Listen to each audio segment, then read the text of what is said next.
Ready to unlock some secrets. Today's deep dive, we're going deep into the world of Naval Ravikant. Heard of him? Tech investor.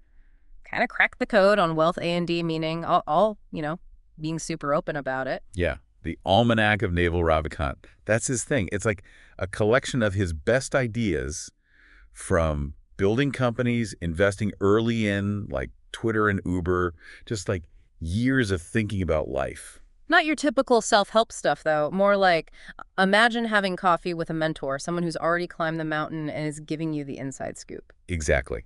And some of those paths up the mountain. Now what you'd think, like he totally flips the script on wealth. Forgets lotteries and inheritance. Ravikant's like getting rich. That's a skill. Okay, intrigued but skeptical. Building wealth. It feels like so much is luck, being in the right place at the right time. Sure, he gets that. Those factors exist. But his point is understanding certain principles is like you massively increase your odds. He uses this great analogy of leverage. Leverage, okay. Like you can move something huge E with a lever, right? Small force, Yeah. right way. Wealth creation is kind of similar.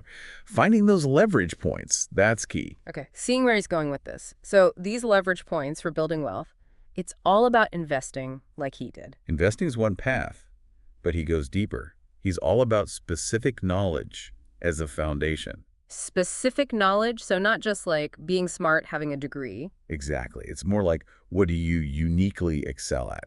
Those natural skills, those interests that just click. I like that. Finding your zone of genius, that thing you could spend hours on, lose track of time. But how's that translate to, actual wealth? He has this great example from his own life, actually. When he was like 15, 16, way before Silicon Valley, his mom noticed he had this knack for business. His mom. Yeah. Even though he thought he wanted to be, get this, an astrophysicist, she saw something, this natural entrepreneurial thing in him.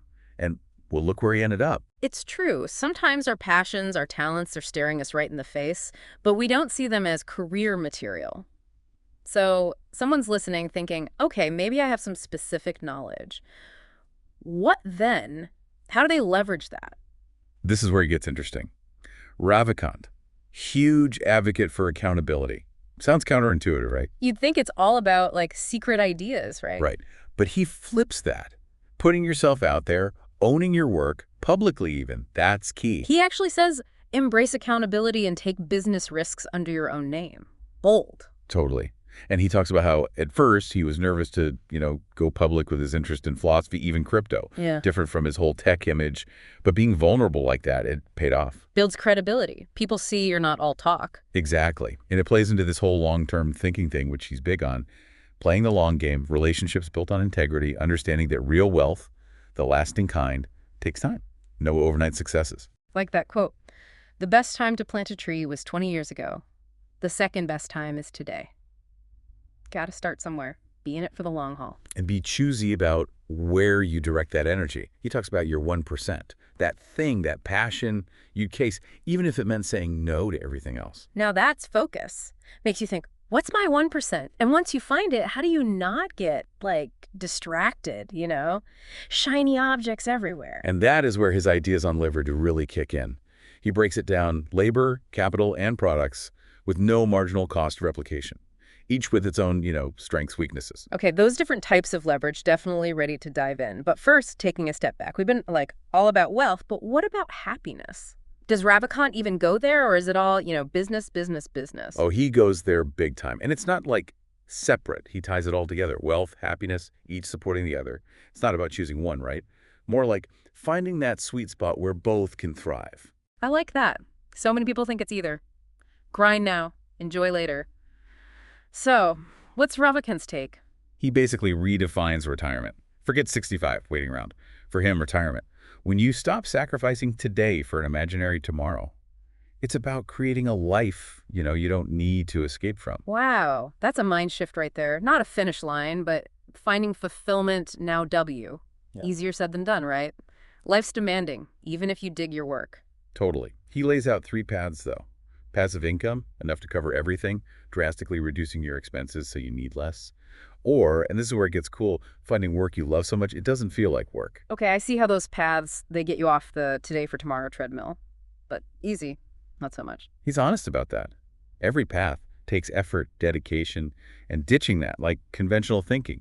He's big on building good judgment, Says it's more important than even hard work, especially now. Yeah, we've all worked hard on something that went nowhere. So how do you build judgment? It's not just clocking hours, right? Right. Ravikant, he's all about these things called mental models. Yeah. Basically, frameworks for thinking, help you make sense of stuff, connect dots, make better decisions. Example. Sounds kind of, abstract. Okay, think of the 80-20 rule, Mhm. Pareto principle, right? 80% of effects, they come from 20% of causes. Apply that to, like, your to-do list. Focus on that 20% that really moves the needle. Your business, same thing, 20% of clients, 80% of revenue. Okay, got it. Mental shortcuts, cut through the noise, focus on what matters. But how do you even find these mental models? Ravikant, huge reader. Credits so much of his success to, like, the range of stuff he reads. Mm. History, science, philosophy, psychology, anything that gives you new angles. So not just business books, self-help stuff. Nope. The more diverse your mental model toolbox, the better equipped you are for what, right? It goes back to specific knowledge. He says, read what you love until you love to read. Those subjects that click with you, you'll naturally gravitate towards them. He also says, reading science, math, and philosophy 1 hour per day will likely put you at the upper echelon of human success within 7 years. 1 hour. Doable, kinda, though my to-read list is intimidating. He gets it. Even with the best intentions, easy to get caught up in the day-to-day, neglect those things that, build towards long-term growth and happiness. Happiness is built by habits, he says. Cultivate those daily practices that spark joy, that support your well-being. Not waiting for happiness to, find us. We create it through choices, daily rituals. Love that. Empowering. Exactly. Happiness is a choice. Sounds simple, but think about it. We have way more control over our experience than we realize. Some listeners might be like, hold on, life throws curveballs. Things happen out of our control. How does Ravikant address that? He's real about it. We don't control everything that happens to us. But our response, that's on us. Focus on what we can control. Thoughts, actions, how we react to challenges. Cultivating that inner bounce back ability, resilience. Yeah. Stoic philosophers, right? Totally. He draws a lot from Stoicism, those ancient philosophies, and that inner strength. Crucial. Because, as Ravikant says, success does not earn happiness. You can have all the material stuff and still be unfulfilled. Money can't buy happiness, but it can buy you a yacht big enough to sail right up next to it. Exactly. It's about that inner contentment, not depending on external stuff, achievements, any of that. Okay, bringing it back to our listeners, how can they apply these happiness fulfillment ideas? It can feel overwhelming. Where do you even begin? He actually gets pretty practical. Be present, mindful of thoughts and feelings. Let go of what you can't control. Huge on gratitude, too. Appreciating the good, even when things are tough. Great practices, not just for entrepreneurs, but anyone who wants a more mindful, meaningful life. Absolutely. And that's what makes Ravikant's stuff so valuable. It applies broadly. He's not just talking about building businesses, it's building a life. Mm-hmm. Purpose, meaning, joy, the whole package. Wealth in all its forms, right? Financial, intellectual, emotional, spiritual. And speaking of which, maybe it's time we explored that third type of leverage, the one that sounds super futuristic. Products with no marginal cost of replication. Things get really interesting here. Products with no marginal cost of replication sounds like sci-fi. What's that even mean? And why is Ravikant so into it? Sounds complex, but it's actually pretty simple. Think cummed media books. Stuff that's easily copied, shared, without needing, tons more resources. Okay. You write software, record a song. Once it's done, you can duplicate it like crazy, almost no extra cost. Makes sense. But how's that leverage for, the average person? I'm not coding the next viral app. Exactly. But think podcasts, online courses, even YouTube. People create content 1CE, share it globally. Income while they sleep, potentially. That's the beauty. Permissionless. Anyone with internet access can tap into it. So it's about, packaging your specific knowledge, those skills we talked about, into something replicable, easily distributed. Bingo! And this is where Ravikant gets it. He's talking about the digital age. Think beyond the usual career stuff. Create your own imminent opportunities. Platforms to share your thing with the world. He even uses the book, The Almanack of Naval Ravikant itself, as an example. His ideas, from conversations, tweets, now they're packaged, reaching tons of people. Powerful, right? One person's insights shared the right way, the impact scales like crazy. And it's not just about money. It's creating something valuable. Solves a problem, makes life better, even a little bit. Brings us back to aligning actions with values. Ravikant, he walks that walk. For sure. Karma is just you, repeating your patterns, virtues, and flaws until you get what you deserve. Build that reputation, integrity, trust, generosity. Attracts wealth and those good relationships, a sense of purpose. He even says, in the long-term game of life, people make each other rich. Not about, like, tearing others down, but collaborating, lifting each other up, everyone having a shot. Love that. Ravikant, he's challenging us to redefine success, right? Not just wealth, status, but meaning, purpose, contribution. Find your path, leverage your strengths, create a life that feels, fulfilling and impactful. Wealth in all its forms, really. Financial, sure, but intellectual, emotional, even spiritual. This has been quite the deep dive exploring his ideas. The Almanack of Naval Ravikant, folks. Check it out. Second that, it's one you can keep coming back to. You'll find new stuff every time. So keep going on your self-improvement journeys, but remember, embrace accountability. Build that good judgment, never stop learning. You might just unlock your own W1 path to wealth and happiness. Until next time, keep diving deep. Welcome to your deep dive on happiness. We've got some really interesting excerpts from the Almanack of Naval Ravikant you sent over, all about happiness and learning and self-improvement. So we're going to dig into, what he says about finding happiness and pull out some ideas that you can actually use. Yeah, Naval's really good at boiling things down to their essence, and what he says about happiness seems to really resonate with people. Totally. So to kick off part one, we're calling it redefining happiness. We're going to challenge that, that classic idea that happiness is all about getting those external rewards, the stuff, the achievements. Right.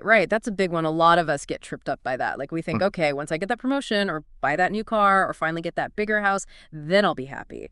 But, Naval uses that clever car analogy to point out that that kind of happiness, it doesn't stick around. It fades fast. It's like that initial excitement of getting something new, right? Yeah. Maybe a week, a month tops. Yeah. You're on cloud nine, and then it'll this is another thing. Exactly. And that's where we need a perspective shift.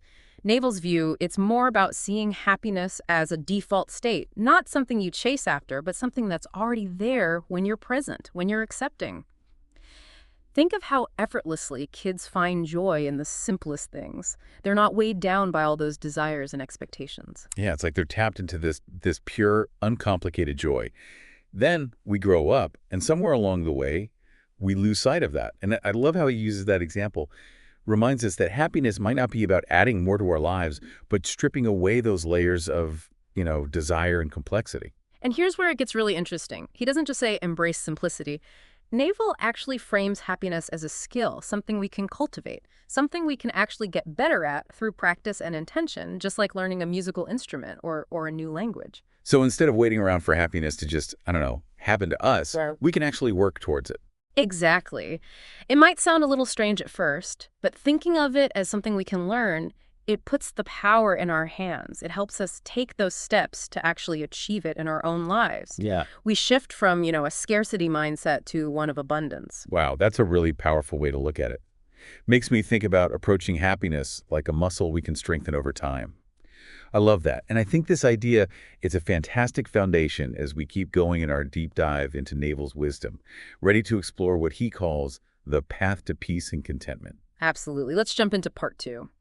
All right, so part two, we're getting into what Naval calls the path to peace and contentment. And it all starts with something he talks about a lot, acceptance. This feels like a big one. What does he actually mean by acceptance, though? It's not about just giving up, is it? No, he's not saying we should just become passive.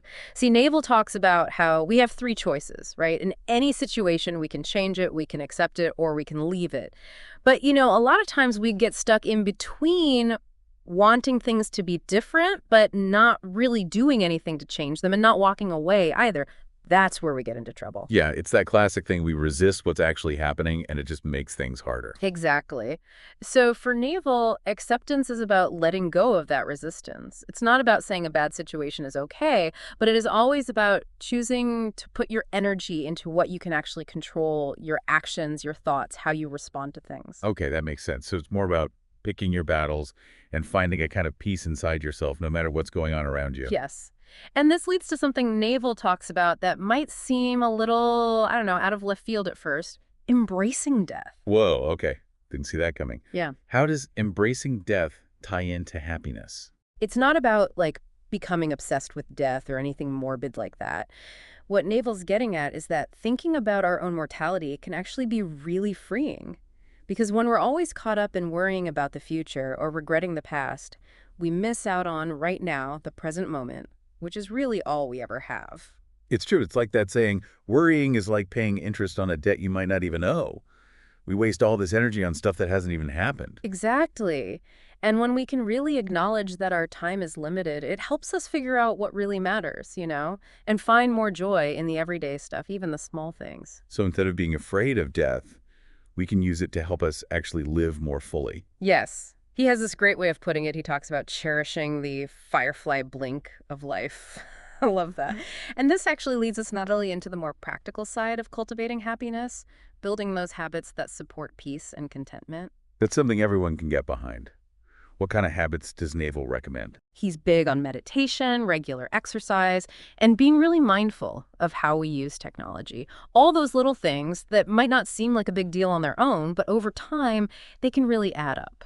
I'm curious about the technology part, because that feels super relevant these days. Good. What's his take on that? He's all about being intentional with your technology use. He talks about this 5 chimps theory. Basically, it says that we're super influenced by the company we keep. Oh, like that saying, you are the average of the 5 people you spend the most time with. Exactly. But he's applying it to all kinds of input, including what we consume online.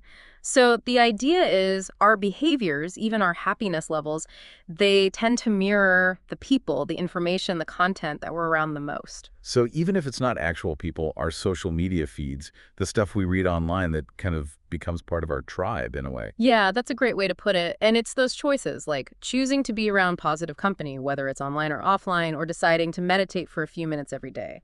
They might seem small, but they create this ripple effect. So instead of trying to change our entire lives overnight, it's more about those small, consistent changes that, over time, make a bigger difference. That's the key takeaway.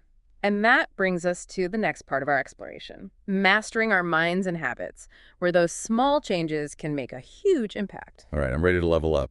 Let's talk about mastering our minds. Mastering our minds. Okay, that sounds kind of, I don't know, intimidating. Like, where do we even start with that? Well, Naval talks about how our minds are like constantly churning with thoughts. He calls it the monkey mind. It jumps all over the place, usually not in our control. Oh, yeah, I am very familiar with that monkey mind. It's like this running commentary I can never quite shut off. Exactly. But the good news is, Naval says meditation can help us tame that monkey. Not about making the thoughts totally disappear, but about learning to just observe them without getting carried away. Huh. So you create some space between you and what your mind is doing. So it's about noticing the thoughts, but deciding how we react to them, instead of letting them call the shots. You got it. It's like that saying, you are not your thoughts. Meditation helps us actually see that, right? And realize we have a choice in how much we buy into that mental chatter. Have you experimented with meditation at all? I have, though. To be honest, I'm not always great about keeping it up. It definitely helps when I do it, though. Even a few minutes here and there makes a difference. And the cool thing is there are so many different ways to meditate. Naval mentions, Vipassana, which is about focusing on physical sensations, Tantra, which uses rituals and visualizations. There's a lot to explore. It's interesting how much variety there is with meditation. It's not one size fits all, is it? Exactly. It's about finding what works for you, what clicks, and making it a regular thing.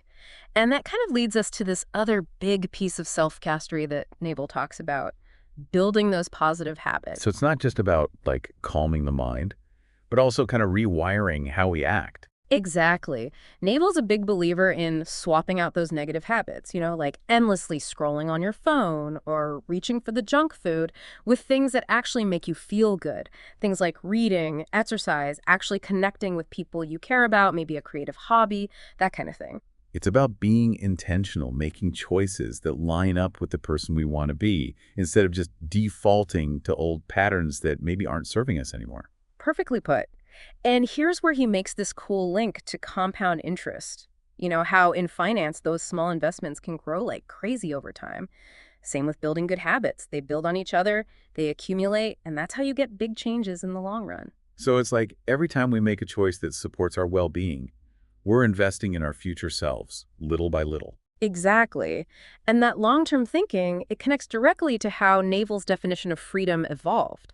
He used to think about freedom as freedom to, being able to do whatever you want, but then it shifted to freedom from other people's expectations, freedom from anger and resentment, freedom from those pressures that make us feel stuck.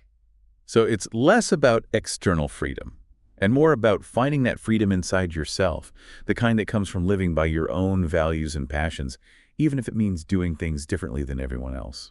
Absolutely. Naval is all about embracing who you truly are and chasing after what really matters to you, even if it doesn't look like what other people think it should. He also talks about how important it is to find a partner who's on board with that, someone who gets you and supports you on that journey of figuring yourself out. It's like having a co-pilot, right? As you're Hmm. navigating life, someone who understands and encourages that pursuit of happiness, that search for fulfillment. Great analogy. And speaking of journeys, we can't forget about Naval's love for reading. He's a huge reader, and for him, it's all about opening up your mind, understanding the world better, connecting with, brilliant thinkers from all different times and places. There's something so amazing about books, right? Right. You Yeah. get to step into someone else's shoes, explore new ideas, maybe even challenge your own perspective a little. Yeah, exactly. And Naval's point is reading shouldn't feel like a chore or something you do just to impress other people. It should be about this genuine love of learning for the pure joy of it. It's about feeding that natural curiosity I think we all have, right? Absolutely. So that brings us to the end of our deep dive into Naval Ravikant's wisdom on finding happiness. This has been amazing, honestly. Such an interesting conversation. I feel like I have a whole new understanding of how to find happiness from the inside out. So glad to hear that. But before we go, Naval leaves us with this really thought-provoking idea. He says, if there's no inherent meaning to life, maybe that's the point. Maybe the real purpose is to create our own meaning. Wow, that is a powerful thing to think about. What does that mean for you, listener? What unique gifts and passions do you have to share with the world? What lights you up? What kind of impact do you want to make? That's something to reflect on as you continue your own journey toward a happier, more fulfilling life. It's been a pleasure exploring these ideas with you today. Don't stop seeking, don't stop questioning, and don't ever lose sight of that spark of happiness that's inside each of us.